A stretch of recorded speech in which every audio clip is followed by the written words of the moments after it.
दूध कहाँ जा रहा है। जौनपुर के गुप्ता परिवार में अभी कुछ ही दिन पहले नई बहू राधिका आई थी। 7 लोगों का हंसता खेलता परिवार था। सुबह का वक्त है। अरे भाई, चाय मिलेगी कि नहीं आज? चाय पिए बिना आँख नहीं खुलती मेरी। तभी परमेश्वरी देवी, जो कि पूजा कर रही थी, अपनी बहुओं को आवाज लगाती है। अरे तन्नो, राधिका कहाँ हो? चाय नहीं बनी क्या अभी तक? तुम्हारे पापा जी को चाय की तलब लगी है। तनु किचन से आवाज लगाती है। जी मम्मी जी, बस 5 मिनट में लाती हूँ चाय। तनु फ्रिज से दूध का पतीला निकालती है। अरे इसमें तो दूध बहुत कम है। मीठी भी तो दूध पीकर स्कूल जाएगी, इतने में मीठी का दूध और बाकी सबकी चाय कैसे होगा सब। ये माँ जी बिना कंजूसी करने की आदत नहीं जाएगी। हमेशा दूध वाले से कहकर दूध कम करवा देती है। अब कहाँ से बनाऊँ मैं चाय सबके लिए? क्या हुआ भाभी, क्यों परेशान हो रही है? अरे राधिका, अभी तुम नई नहीं हो ना, इसलिए तुम्हें पता नहीं है। माँ जी को हर बात में कंजूसी करने की आदत है। आप देखो, इतना कम दूध लिया है कि सुबह की चाय के लिए दूध ही नहीं बचा। अब इसमें मीठी को दूध दूँ या सबके लिए चाय बनाऊँ?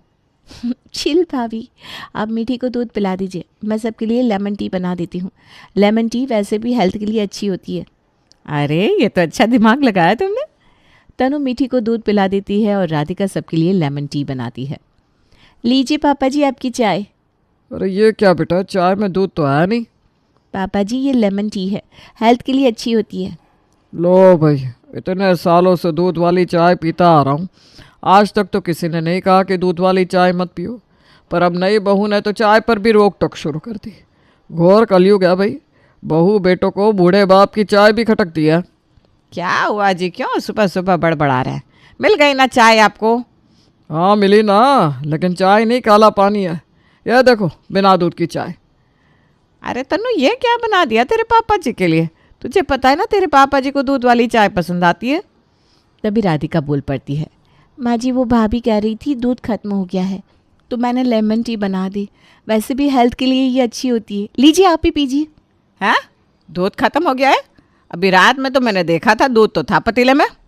हाँ था ना माँ जी, पर वो तो भाभी ने मीठी को दे दिया, वो नाश्ता नहीं करती ना ठीक से। तभी तनु आती है। वाह राधिका, तुमने तो आते ही मेरे खिलाफ माँ जी के कान भरने शुरू कर दिए। बड़ी तेज हो तुम तो। तुम्ही ने कहा ना कि भाभी आप मीठी को दूध दे दीजिए, मैं सबके लिए लेमन टी बना देती हूँ। आधा ग्लास दूध ही दिया है मैंने मीठी को, उसमें तो वैसे भी सबके लिए चाय नहीं बनती। तो वही तो कहा भाभी मैंने। मैं कहा कह रही हूँ कि आपने मीठी को दोना भर के दूध पिलाया है, जो सच है वही तो बता रही हूँ। अरे पर दूध गया कहाँ? जब तुमने मीठी को आधा ग्लास ही दूध दिया तो बाकी का दूध कहाँ गया? मुझे क्या पता मम्मी जी, मैंने तो सुबह चाय बनाने के लिए फ्रिज खोला तो पतीले में ज़रा सा दूध बचा था। अपनी नई बहू से पूछ लीजिए ना, इसने पिया होगा। भाभी कैसे बात बदलती है आप? अभी किचन में तो आप मुझसे कह रही थी माँ जी को कंजूसी करने की आदत है, उन्होंने ही दूध वाले को दूध कम देने को कहा होगा, और अभी आप मुझ पर इल्ज़ाम लगा रही हैं। 2 दिन हुए नहीं मुझे इस घर में आए कि मुझ पर दूध चोरी का इल्ज़ाम भी लग गया। सही कहते हैं लोग, ससुराल होती ही टेढ़ी खीर है। खीर? लो अभी से खीर खानी है? अरे जब दूध ही नहीं है तो खीर कैसे बनेगी? यहाँ तो चाय के लिए भी दूध नहीं है और इसे खीर खानी है। मैंने बस मुहावरा बोला है भाभी, बेवजह बात को मत बढ़ाइए। बात तो अब बढ़ गई है राधिका। तुमने माँ जी को मेरे खिलाफ भड़काने में कोई कसर नहीं छोड़ी, पर माँ जी जानती हैं आज से पहले तो कभी दूध कम नहीं पड़ा, फिर अब क्यों पड़ रहा है? तुम ही नहीं आई हो ना इस घर में, शक तो तुम पर ही जाएगा। देख रही है माँ जी आप कैसे भाभी मुझ पर दूध चोरी का इल्ज़ाम लगा रही हैं। मैं अब यहाँ नहीं रुकूंगी, मैं जा रही हूँ अपने मायके। अरे बस करो तुम दोनों, सुबह सुबह कलेश मचा दिया। जाओ जाकर अपना काम करो। तभी प्रणव और शशांक भी जिम से आ जाते हैं। अरे तनु, ज़रा प्रोटीन शेक तो ला दे मेरा। हाँ भाभी, मुझे भी दीजिएगा प्रोटीन शेक। परमेश्वरी देवी सोचती है। लो, फिर हो गया बखेड़ा शुरू। दूध तो है ही नहीं तो इन दोनों का प्रोटीन शेक बनेगा कैसे? मुझे कुछ करना पड़ेगा। वो बातें बनाते हुए बोलती है। अरे प्रणव, शशांक, क्या तुम लोग रोज़ रोज़ प्रोटीन शेक पीते रहते हो? आज राधिका ने बहुत अच्छी लेमन टी बनाई है, वो पीकर देखो, मज़ा आ जाएगा। ए बहू जा, तेरी लेमन टी ला कर दे दोनों के लिए। राधिका लेमन टी लेकर आती है। लीजिए राधिका की वर्ल्ड बेस्ट लेमन टी, पीते ही दिमाग एकदम तरोताज़ा हो जाएगा। चलो ठीक है, आज राधिका की लेमन टी ही पी लेते हैं। हाँ नहीं तो क्या, रोज़ बॉडी तंदुरुस्त करते हैं, आज ज़रा दिमाग तंदुरुस्त कर लेते हैं। दोनों भाई हंस पड़ते हैं। तभी दूध वाला आता है। अरे माई जी, जल्दी दूध का पतीला लाइए, दूसरे घर भी जाना है। हाँ हाँ, खूब समझती हूँ तेरी चालाकी। जल्दी जल्दी करके वजन मार लेता है। सच सच बता, दूध कम दे रहा है ना आजकल? क्या माई जी, इतने सालों से दूध दे रहा हूँ आपके यहाँ, तनिक भी भरोसा नहीं है हम पर। अरे हम काहे का दूध कम देंगे आपको, लीजिए आप ही के सामने नाप देते हैं। हा, बड़ा भोला बन रहा है। कम नहीं दिया तो दूध कम कैसे पड़ गया? परमेश्वरी नाम है मेरा, मुझसे होशियारी नहीं चलेगी। हाँ लो भाई, ये तो वही बात हो गई, करे कोई भरे कोई। आजकल आपके मोहल्ले में बिल्लियाँ बहुत घूमती हैं। अभी पड़ोस वाली पुष्पा भाभी का सारा दूध बिल्ली पी गई। आपके यहाँ भी आई होगी बिल्ली। खिड़की ज़रा बंद करके रखिए, बिरजू का दूध होता ही इतना मलाईदार है, महक सुनकर बिल्ली तो आएगी। ठीक है, चल अब दूध दे और जा यहाँ से। अब देर नहीं हो रही तुझे? जब देखो अपने दूध की खुद ही तारीफ करता रहता है। दूध वाला दूध देकर चला जाता है।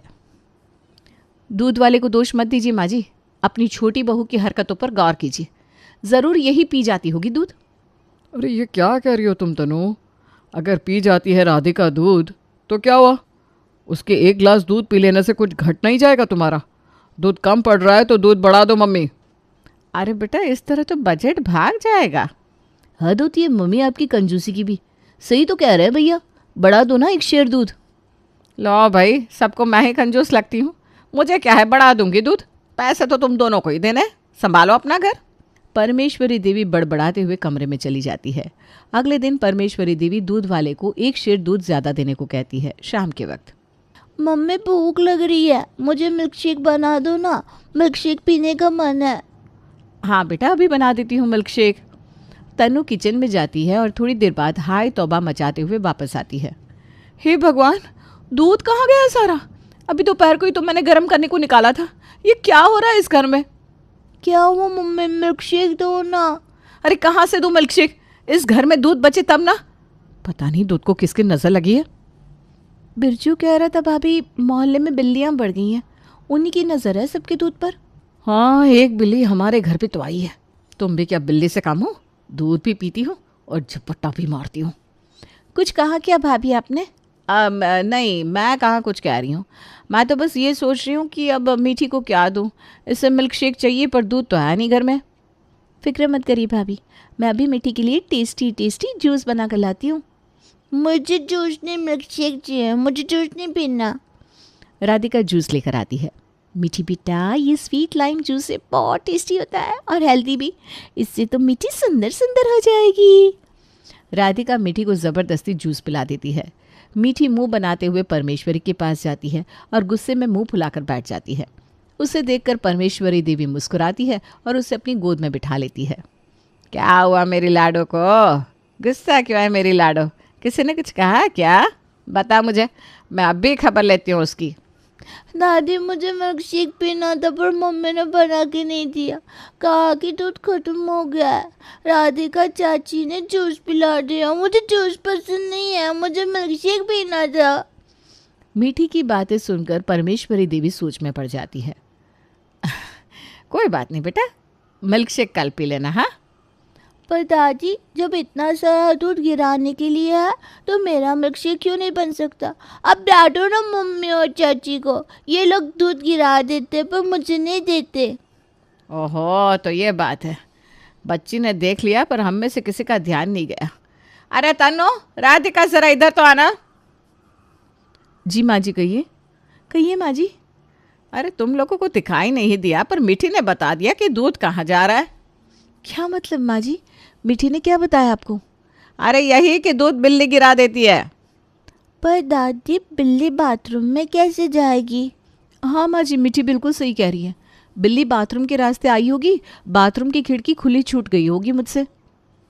अब सब बिल्ली से बचने के लिए खिड़कियाँ बंद रखने लगते हैं, पर दूध तो अब भी कम पड़ रहा था। कुछ दिन इसी तरह गुजरते हैं। फिर एक दिन, अरे बिरजू, दूध 1 किलो ज़्यादा दे दिया कर कल से। आजकल तो दूध बचता ही नहीं है। अरे वाह माई जी, खूब दूध पिया जा रहा है आजकल, बढ़िया है। तभी तो हम कहे इतना मोटा कैसे हो गए आप। बिरजू का दूध है एकदम मलाईदार। अगले दिन शाम को, अरे राधिका बेटा, ज़रा तेरे पापा जी के लिए हल्दी वाला दूध तो बना दे। उनके जोड़ों में बहुत दर्द रहता है आजकल। मम्मी जी, दूध तो ख़त्म हो गया है, आप कहे तो काढ़ा बना दूँ? हैं? फिर दूध खत्म हो गया? अरे ऐसे क्या दूध को पैर लग गए हैं? अभी तो 1 किलो दूध बढ़ाया था, अब भी दूध कम पड़ रहा है। माँ जी, ये कोई बिल्ली बिल्ली का चक्कर नहीं है। आप अपनी छोटी बहू से ही पूछिए दूध कहाँ जाता है। बस करिए भाभी, बहुत हो गया अब। बार बार मुझ पर इल्ज़ाम मत लगाइए, वरना बोलना तो मुझे भी आता है।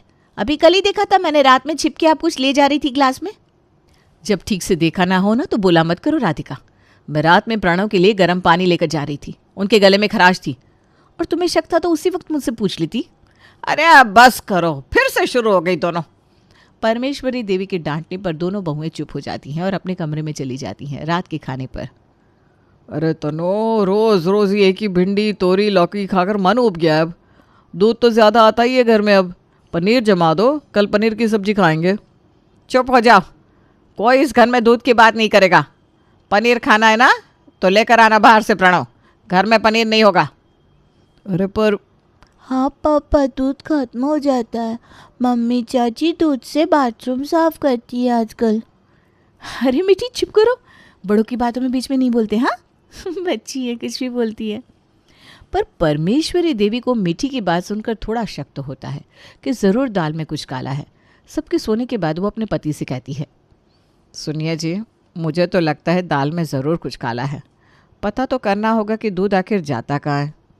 सही कह रही हो तुम, दाल में कुछ तो काला है, पर पता कैसे करोगी? वो सब आप मुझ पर छोड़ दीजिए। अगले दिन परमेश्वरी देवी सुबह जल्दी उठ जाती है। यूँ तो वो रोज़ सुबह 7 बजे आराम से सोकर उठती थी और दोनों बहुएं 5 बजे ही उठ जाती थी। पर आज परमेश्वरी देवी सुबह 4 बजे उठ गई और 5 बजे तक नहाकर हॉल में आ चुकी थी। थोड़ी देर बाद राधिका भी हॉल से होते हुए किचन में जाती है। परमेश्वरी देवी छिपकर उसका पीछा करती है। राधिका फ्रिज खोलकर दूध का पतीला निकालती है और बाथरूम की ओर जाने लगती है। हैं, ये छोटी बहू दूध लेकर कहाँ जा रही है? परमेश्वरी देवी उसका पीछा करती है और जो देखती है वो देखकर उनकी चीख निकलते निकलते रह जाती है। थोड़ी देर बाद परमेश्वरी देवी सबको आवाज़ लगाती है, अरे प्रणव के पापा जरा इधर तो आइए। प्रणव, शशांक, तनु, राधिका, तुम लोग भी आओ। परमेश्वरी देवी के बुलाने पर सब हॉल में इकट्ठा होते हैं। क्या हुआ मम्मी, आपने इस तरह सबको क्यों बुलाया? कोई बात है क्या? हाँ माँ जी, क्या बात है? कुछ चाहिए क्या आपको? मम्मी, आपकी तबीयत तो ठीक है ना? इतनी जल्दी कैसे उठ गई आप? मेरी तबीयत बिल्कुल ठीक है बेटा, पर तेरी पत्नी से पूछ जरा, इसकी तबीयत को क्या हुआ है? खुद को महादेव समझकर रोज दूध से अभिषेक कर रही है या खुद का? क्या? ये क्या कह रही हैं आप? अरे मेरी बात पर यकीन नहीं होता तो अपनी बीवी से पूछना। बता राधिका, नहाती है ना तू रोज दूध से? रोज घर में दूध को लेकर रामायण हो रही है और ये महारानी दूध से नहा रही है। लो, जब मैंने कहा तो किसी को मेरी बात पर यकीन ही नहीं हुआ। सब बाहर की बिल्लियों से बच रहे थे और असली बिल्ली तो घर में ही बैठी थी, दूध की दुश्मन। मैं तो कब से कह रही थी दूध बाथरूम में गिरा रहता है पर पीने के लिए नहीं होता। राधिका, ये क्या कह रही है मम्मी? ये सच है क्या? सब खुद की तरफ गुस्से से देख रहे थे। ये देखकर राधिका फूट फूट कर रोने लगती है। अरे अब रो क्यों रही है, बता ना। पानी कम पड़ रहा है क्या तेरे लिए जो आजकल दूध से नहाना है तुझे? राधिका रोते हुए भोलेपन से कहती है, मुझे माफ़ कर दीजिए माँ जी, पर मैं क्या करती। हमारी शादी पर वो नागपुर वाली इंदु बुआ आई थी। उन्होंने सबके सामने मेरे सांवले रंग का मजाक बनाते हुए कहा था, हमारा शशांक तो एकदम दूध सा गोरा चिट्टा है, इसके पीछे ये काली बिल्ली कैसे बांधी इन लोगों ने। ये तो हमारे शशांक के साथ खड़ी जंचती नहीं बिल्कुल भी। बस तभी मैंने तय कर लिया था दूध सा गोरा रंग पाने के लिए रोज़ दूध से नहाऊंगी और शशांक जी जैसी गोरी हो जाऊंगी। राधिका की बात सुनकर सब खिलखिलाकर हंस पड़ते हैं। तनु हंसते हुए कहती है, लो, इसका भी कमाल है। अरे ऐसा था तो पार्लर में मिल्क फेशियल करवा लेती, घर के दूध का सत्यानाश क्यों किया? हाँ बहू, तुम्हारे गोरे होने के चक्कर में रोज चाय के नाम पर वो काला पानी पीना पड़ता है मुझे। और मुझे मिल्क शेक भी नहीं मिलता। अरे राधिका, तुम भी क्या इंदु बुआ की बातों में आ गई? वो तो कुछ भी बोलती है। तुम तो मुझे ऐसे ही पसंद हो। सूरत चाहे कैसी भी हो, सीरत अच्छी होनी चाहिए। हाँ बेटा, असली खूबसूरती तन से नहीं बल्कि मन से होती है। और बेटा, रंग तो सारे ही अच्छे होते हैं। ये तो हम ही हैं जो गोरे काले का भेद करते हैं, वरना गोरी राधा तो काले श्याम की ही दीवानी है।